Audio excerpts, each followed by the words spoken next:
নিয়ে লাভ জিহাদ শুরু করেছে। মানে গাজার যে অবস্থা, গাজার থেকে আমাদের বাংলাদেশের হিন্দুরাও খারাপ অবস্থায় আছে। গাজায় মুসলমানরা যেভাবে অত্যাচারিত হচ্ছে, তাদের জন্য কাদার জন্য সারা বিশ্বে 56টা দেশ আছে তাদের জন্য, তাদের পক্ষে কথা বলার জন্য। আমরা বাংলাদেশের হিন্দুদের পক্ষে একটা লোকও কথা বলে না। ইভেন ভারত, সেই হিন্দু সংখ্যাগরিষ্ঠ, তারাও আমাদের জন্য সেই স্পষ্টভাবে কিছু বলে না যে হিন্দুদেরকে এভাবে মারা হচ্ছে কেন। তাই আমার মনে হয় আমাদের হিন্দুদেরকে রুখে দাঁড়াতে হবে। এখন দিন এসেছে যে আমাদেরকে আগের মতন মায়ের খেয়ে ঘরে লুকিয়ে থাকা যাবে না। আমাদেরকে আমাদের মতন করে আমাদের আত্মরক্ষা করতে হবে। এখন প্রতিবাদ করে লাভ হবে না, প্রতিরোধ করতে হবে। যেভাবেই হোক আমাদেরকে বেঁচে থাকতে হবে। বাংলাদেশ আমাদের, আমরা বাংলাদেশের কোথাও থেকে আসি নাই, আমরা আদি বাংলাদেশি। আমাদের জন্মন্ত থেকে অনেক পুরুষ ধরে আমরা বাংলাদেশে আছি, কোথাও থেকে বেশি আসি নাই।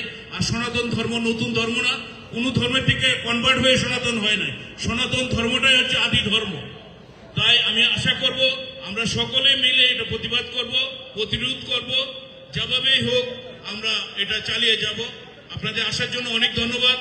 আমাদের অনেক বক্তা আছে, কথা বলবে। আমরা আশা করি যে এই সেপ্টেম্বরে তারেক জিয়া আসবে।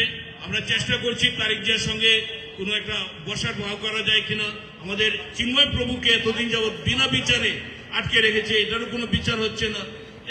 প্রতিদিনই লিস্ট ধরলে তো প্রতিদিনই কয়েকজন, এই যে গত রাত্রে একজন ঝুলানো পাওয়া হচ্ছে নটরডেম কলেজে এক প্রফেসর, বলা হচ্ছে উনি সুইসাইড করেছে, উনার নাকি মাথায় দোষ ছিল।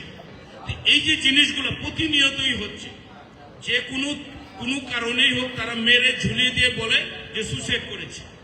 এই হচ্ছে আমাদের বাংলাদেশের অবস্থা, গাজার চেয়েও খারাপ। তাই আমাদের এখন প্রতিবাদ প্রতিরোধ করতেই হবে। আপনারা সাথে থাকবেন। আমরা তারেক জিয়ার সঙ্গে যদি বসার ব্যবস্থা না করতে পারি, আমরা জাতিসংঘের সামনে আমরা ডেমনস্ট্রেশন দিব। আমরা চেষ্টা করতেছি ওনার সঙ্গে বসার ব্যবস্থা করার জন্য, ওনার সঙ্গে আমাদের দাবি দেওয়া, চিন্ময় প্রভুর মুক্তির ব্যাপারটা নিয়ে কথা বলার জন্য। যদি এর মধ্যে না হয় তাহলে আপনারা সবাই প্রস্তুত থাকবেন, আমরা জাতিসংঘের সামনে আমরা ডেমনস্ট্রেশন করব। ধন্যবাদ। ধন্যবাদ জানাচ্ছি আজকে ইউনাইটেড হিন্দুস অফ ইউএসএ সম্মানিত প্রেসিডেন্টকে। এই পর্যায়ে আমরা বারাকান্ত হৃদয়ে আমরা সবার সামনে দাঁড়িয়েছি। এই পর্যায়ে আমাদের সামনে বক্তব্য প্রদান করবেন এবং দিক নির্দেশনামূলক বক্তব্য দিবেন নবেন্দ্র দত্ত, চেয়ারম্যান হিন্দু বৌদ্ধ খ্রিস্টান ঐক্য পরিষদ। দাদাকে সামনে আসার জন্য অনুরোধ জানাচ্ছি।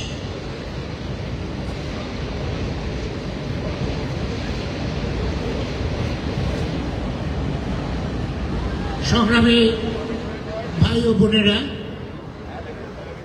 90 সাল থেকেই এই সংগ্রাম করে আসছে। বাংলাদেশ, যে বাংলাদেশ আমরা পেয়েছিলাম 71-এ, সেই বাংলাদেশ দিন দিন ধরে একটা কালো রং তাকে ঘিরে ফেলছে, দাগের পর দাগ পড়ছে। বর্তমান যে বাংলাদেশ, আপনি 5ই আগস্টের পর থেকে আমাদের নোবেল বিজয়ী ডক্টর ইউনূসের আমল থেকে, যার জন্য ভেবেছিলাম বাংলাদেশ একটা শান্তিপূর্ণ দেশের দিকে এগোবে, তা না হয়ে উনি বললেন মব সন্ত্রাসটা একটা মব জাস্টিস, এবং এই মব জাস্টিস বলে তিনি ছাড়পত্র দেন। এবং এই ছাড়পত্র পাওয়ার পর খুনি সমাজে যে খুনিরা আছে, দুর্দর্শ সেই যারা আইএসআই বা ওই আদর্শে বিশ্বাসী, তাদের দুয়ার খুলে যায়। যখন জেল থেকে সকল সন্ত্রাস অপরাধীদের মুক্ত করে দেওয়া হয়, সকল থানার অসংখ্য আগ্নেয়াস্ত্র লুট করা হয়, তাদের বিরুদ্ধে কোনো ব্যবস্থা নেই। ব্যবস্থা কার বিরুদ্ধে? যার বিরুদ্ধে কোনো এমন অভিযোগ নাই, হয়তো তাকে হত্যার মামলা দিয়ে, হয়তো অন্য কিছু মামলা দিয়ে, গুমের মামলা দিয়ে তাদের জেলে আটকে রাখা হয়েছে। আমাদের শাহরিয়ার কবিরের মতো একজন প্রৌঢ় লোক জেলের মধ্যে ঘুরে ঘুরে মরছেন। প্রভু শ্রী চিন্ময় কৃষ্ণ দাস একটার পর একটা অন্যায়ভাবে আটকে রেখে তাকে মৃত্যু করে ঠেলে দেওয়া হচ্ছে। মূলত বাংলাদেশে যা হচ্ছে, এটা একটা মেটিকুলাস ডিজাইনে সংখ্যালঘু নিধন চলছে। এটা আজকে থেকে নয়, এটা বঙ্গবন্ধুর কিছুক্ষণ পর থেকে এটা শুরু হয়েছিল।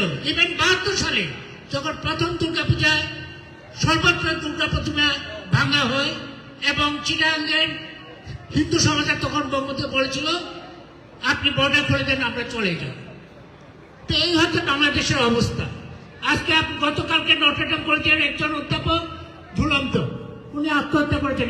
এই মানে বিবৃতি চলছে, আত্মহত্যা, পুলিশ প্রশাসন আত্মহত্যা, ঝুলে আছে নদী নর্দমায়। আপনি সব সময় দেখেন লাশ।